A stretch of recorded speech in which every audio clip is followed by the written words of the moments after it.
how you treat these problems. It's more about how you, as leaders on Prader-Willi syndrome in your country, might help develop the services and the support that is needed so that families can understand and manage some of the behavioral problems that they will inevitably experience when they have a child with Prader-Willi syndrome. So it's really about how one can think about developing services. And of course, of those attending the ECHO today, we have people who work and live in countries with quite well-developed services, and we'll have people from countries where those services are less well-developed. But I'm sure that we will have things to learn from each other about how we move forward.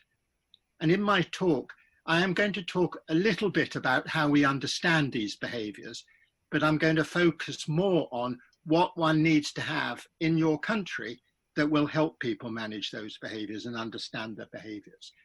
And Marguerite, if we could have the next slide.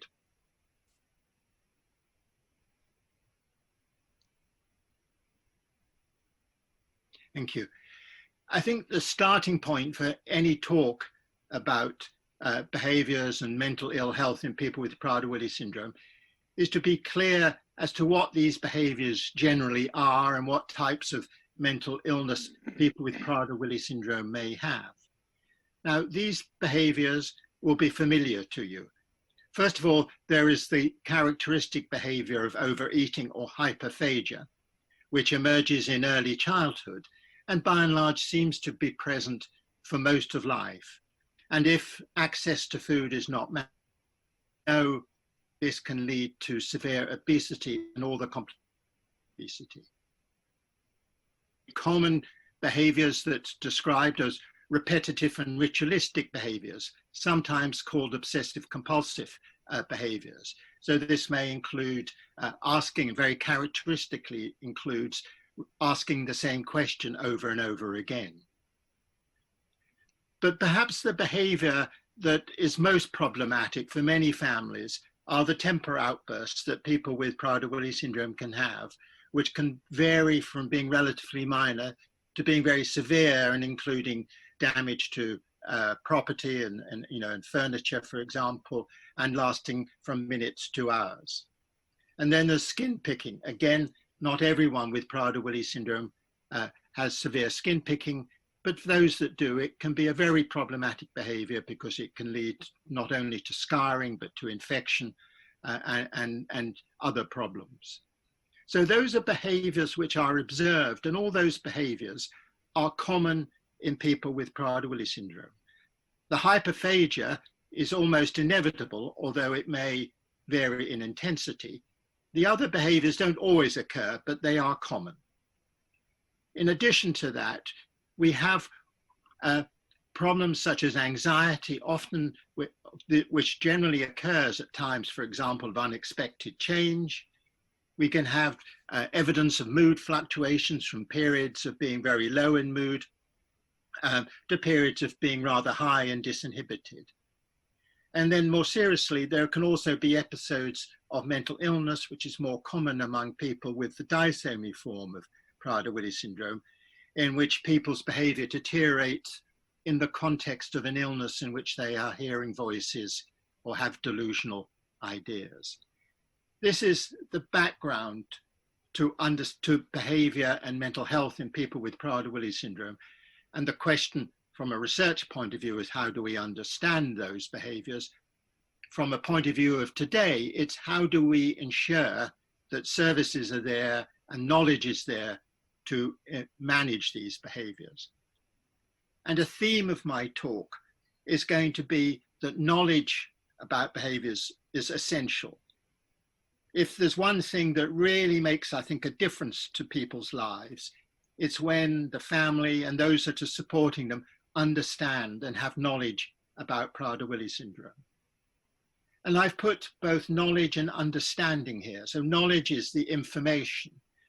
Understanding is really about how you apply that information in order to support the person in a way that makes life good for them, may maintain good health, maintain their well-being, can ideally prevent many of the problem behaviors and mental ill health developing, but accepting that sometimes these problems will develop, also understand how best to manage them and treat them as and when they occur.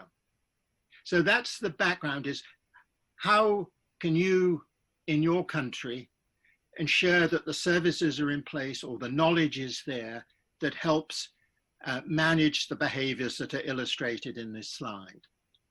Now, the next slide, if we can move to that, Marguerite, is a slightly complicated slide, but I want to use it because I think it illustrates a really important concept in Prader-Willi syndrome. You'll recognize here a diagram of the brain, inside of the brain. And you'll see that red dot at the center, which represents the hypothalamus. And it is absolutely key. This area is absolutely key to understanding Prader-Willi syndrome, including understanding the behaviors of Prader-Willi syndrome. And the main message that I really want to get over from this slide is that the problem that people with Prader-Willi syndrome have is to regulate their body in accordance with the environment.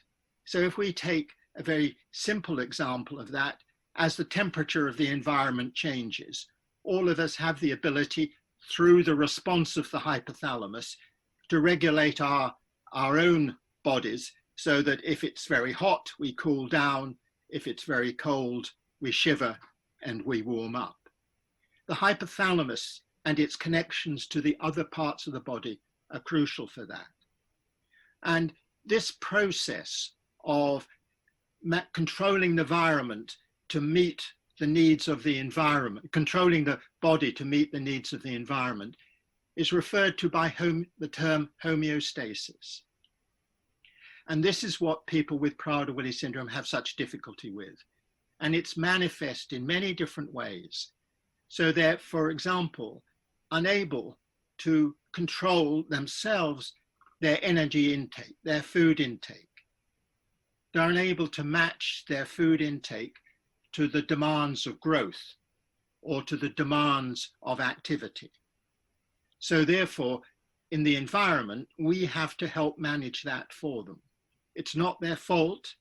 That is the nature of having Prader-Willi syndrome. Similarly, they don't have the normal sexual development or abilities to reproduce. They have abnormalities of sleep. But when it comes to behavior, when it comes to behavior, the other area that we know they have real problems with is what's called the autonomic nervous system. It's the nervous system that not only manages things like temperature, but it's also the link between the body and the brain, the guts, the heart, the lungs, and the brain. It's mainly through something called the vagus nerve. Abnormalities of that system help to explain, for example, why people with Prader-Willi syndrome have a lack of vomiting. But it may also explain why they have temper outbursts, in that they are unable to regulate the body when they're faced with threat. So you and I, when faced with some challenge in our life, our brain and our nervous system regulates the way that we respond. And this seems to be abnormal. And of course, in addition to this, as I mentioned earlier, we have the repetitive and ritualistic behaviors, the skin picking, and the psychotic illness.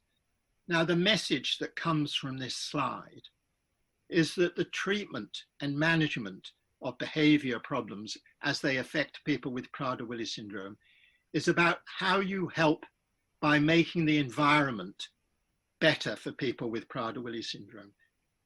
There are not at present, for most of these problems, simple or easy solutions. There isn't a tablet that you can give for temper outbursts. There isn't at the moment a tablet that you can give to control the overeating. So what you have to do is to try and manage that through the way you manage the environment. And that's why what's so important in looking at how you develop services in your country, that knowledge and understanding of families and of those people providing care is absolutely the most important thing. So if we could move to the next slide. So I think there are some key messages which I hope that you will take away with you from today's session. So firstly, as I mentioned, it's about modifying the environment to compensate for the impairments related to having Prader-Willi syndrome. So because people with Prader-Willi syndrome are unable to regulate food intake in the way that you or I can regulate food intake, then you need food security. And you need food security for two reasons. One is to prevent people with Prader-Willi syndrome overeating, because if you don't do that, then you have all the problems of severe obesity. But another reason is that it's very important for people with Prader-Willi syndrome to know that food will be provided. So it's both about preventing excess eating, but it's also providing knowledge and information that yes, meals will come at regular times. It's about helping people manage change. As I mentioned on the earlier slide, one of the problems that people with Prader-Willi syndrome have is shifting their attention from one task to another. Something we recognize we have to do because you may be working on something and something happens in your environment and you have to change your attention and respond to that new thing in the environment. For people with Prader-Willi syndrome, that can be very difficult. And there's work going on in this country on how you can help people with Prader-Willi syndrome manage change better.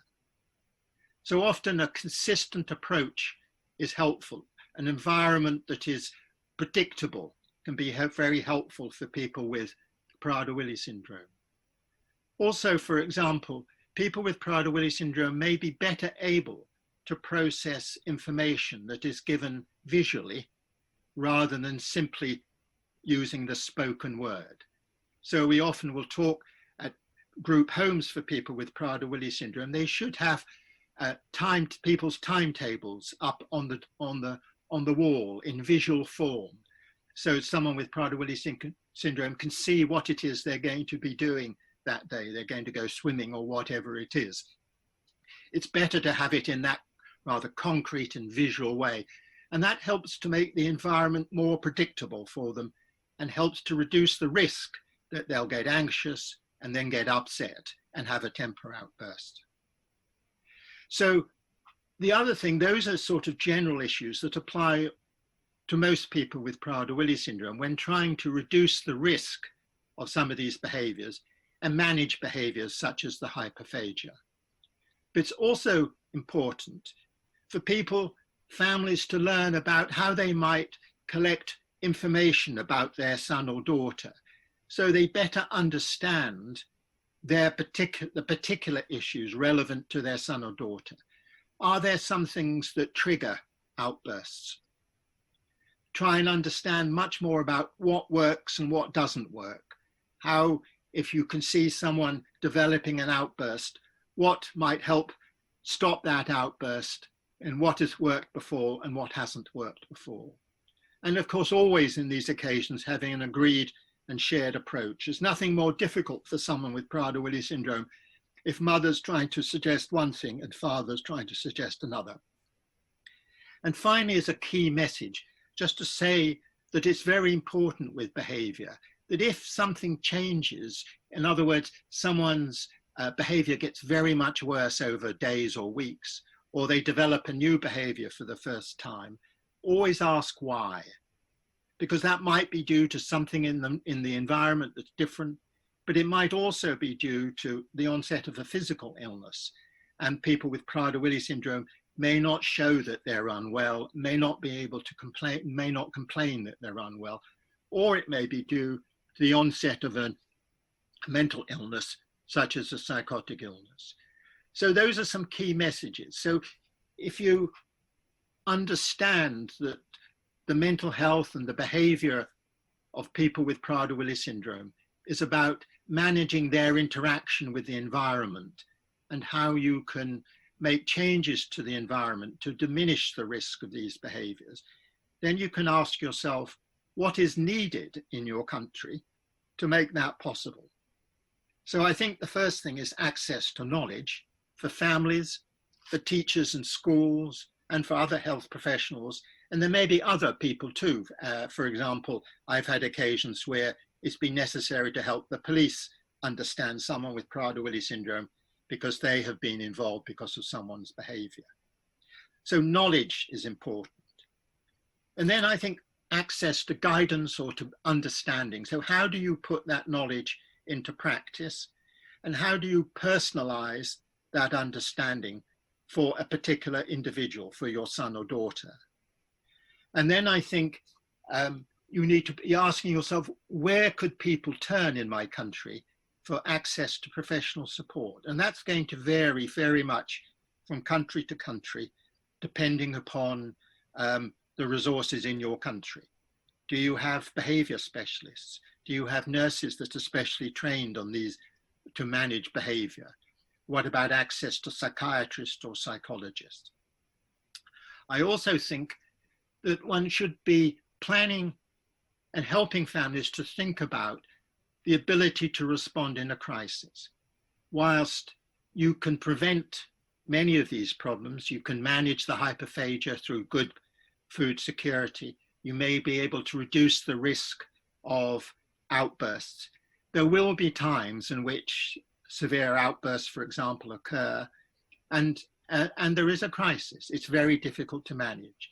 So in your country, I think you need to be thinking about how can we set up a system that can support families in a crisis, or someone with Prader-Willi syndrome is living in a group home with other people and their behavior means that they have to leave. How are we going to respond to that? Next slide, please, Marguerite.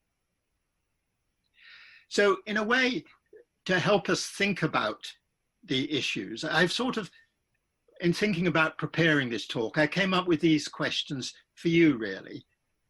If you ask yourself, in developing services and in developing support as leaders in your country, do you have information available?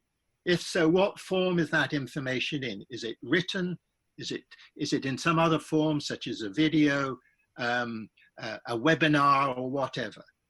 For some countries, there may be more than one language that it's necessary to have it in. And is it written in a language that is understandable to families? So that's, I think, one question you should be asking yourself.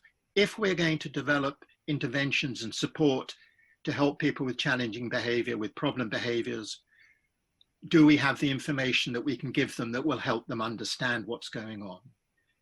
Do you have someone who might be seen as a behavior lead or champion, we'd say in English, who might become an expert themselves? Maybe if you have a national Prader-Willi syndrome association, you could have someone in the association who's seen as the expert on this that people can turn to. It could be a parent, or it could be a professional that you identify. And do you have links with national or local services? And again, this is going to vary very much from country to country, but it may be links with local primary care. So in the UK, that would be general practice. But what about specialist mental health services, whether for children or adults? But other potential links are, for example, with other rare syndromes, organizations for people with other rare syndromes, or, for example, organizations for people with autism. Some of these problems are shared also by people with autism, and some people with Prader-Willi syndrome may also have autism. So there may be links that you can make with other organizations, perhaps voluntary organizations in your country, that can also provide support. And the final slide, Marguerite. So I think these are my final points to lead into some discussion. The first point is that interventions for behavior problems and mental ill health are about understanding and are about a holistic and informed approach to care. It's about how you support someone with Prader-Willi syndrome in the environment where they are living. There are really no single treatments. There isn't a tablet that you can give for outbursts. medication therefore has a very limited role, and where it probably has its most important role is if someone with Prader-Willi syndrome develops a severe mental illness such as a psychosis. The role of leadership, and I think this is to develop the knowledge base, to acquire understanding about these behaviors, and to inspire and to support your families in your country, and to develop the necessary partnerships. And then I asked myself, what could IPWSO do to help you? Well, we already do our best to provide information material in different languages on these problems. So if you need to develop your own knowledge base, your own information, come to IPWSO about that. The Clinical and Scientific Advisory Board does provide an advice line, and most of the questions we get are in fact not about behavior. I think they're generally about endocrine issues and orthopedic and gastrointestinal. We rarely get questions about behavior. We, as many of you know, the plan, if it wasn't for COVID, we would be holding workshops in some countries. And one of the discussions we want in a moment is about the future of ECHO sessions. And of course, ECHO sessions may be another way of helping to develop and support people around these sort of issues. And of course, we have the international conference every 3 years. Finally, I want to mention to you all as leaders in your country that the World Health Organization expects that all governments have a rare diseases plan. And I think you should ask, does your country have that? Is Prader-Willi syndrome known and recognized as a rare disease in your country? And if you do have a plan, do those plans mention the behavioral and mental health needs, such as those of people with Prader-Willi syndrome? Because of the plans that I've seen, they rarely mention behavior and mental health. So I hope that gives you something to think about and can lead into some more general discussion. So